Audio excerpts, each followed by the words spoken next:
there is a possibility that we will be getting some kittens. Welcome to Rider with a Garden.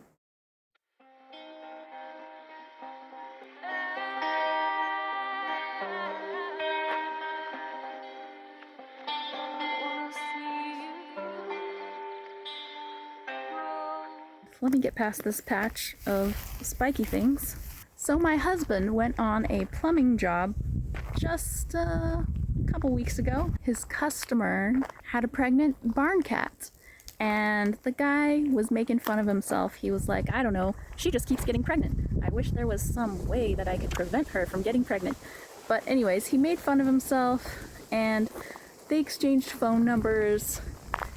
And so in a little while, within a month or so, we may be getting some baby kitties, which I'm very excited about.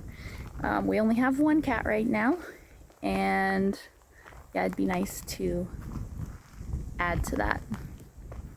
I miss having baby kitties around. As you can see, it is spring and everything's getting really lush and green. And yeah, there's all kinds of flowers and butterflies. Oh, gotta go under a branch. Hold on. Okay. Yeah, there's lots of flowers and butterflies and bird calls. Another story. Yesterday, my husband went outside and our mama duck, she's laying on some eggs again. She runs up to him just hissing and hissing for no reason. He didn't do anything. And eventually he realizes that she is trying to tell him something. So he goes over to check on her nest, and there is a big old snake on top of it. And so he goes and grabs his tools, and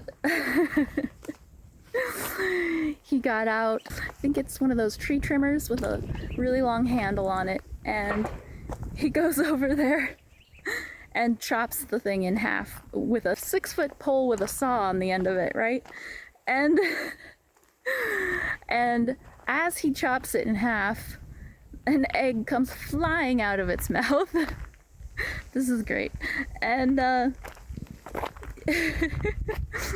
and yeah, so he comes to get me and we go to look at it, and there's only half left.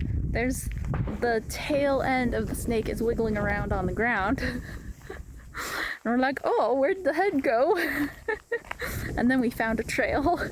So basically it crawled away under a pallet to hopefully to die.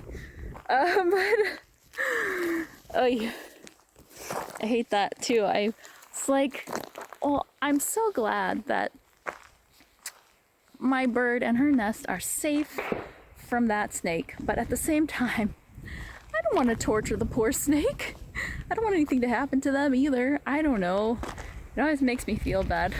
I didn't grow up in the farm life, you know what I mean? It's not summer, it's spring, but I bought some summer clothes because it feels like summer, and I am planning on planting just a small area of, ooh, that's a lot of wind. I'm planning on planting just a small area of warm weather crops like beans and squash. The last things that I put into the ground didn't come up, but I think it might have been just a little bit too cold still. And I also put my little blackberry vine in the ground, so we will see what happens there.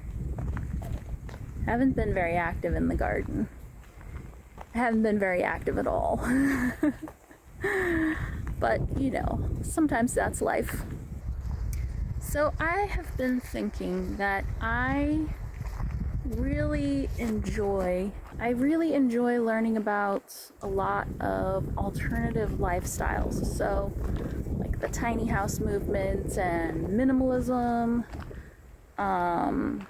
homesteading, permaculture, those types of things. And I feel like what I did was I tried to cram all of them into my life at the same time. So So I don't see any progress. I just threw them all in at the same time without like practicing or learning, or I mean, like I learned stuff online, but I didn't actually do anything, right? You got to do it to really learn it. And so I don't see much progress with any of the things I'm trying to do. And sometimes that makes me feel like a failure.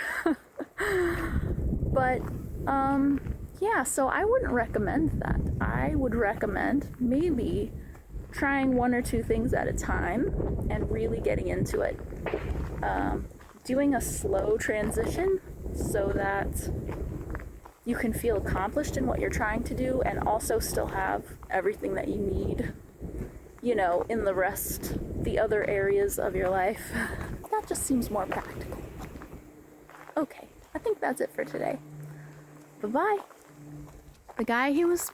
Good gracious. Welcome to Writer with a Garment.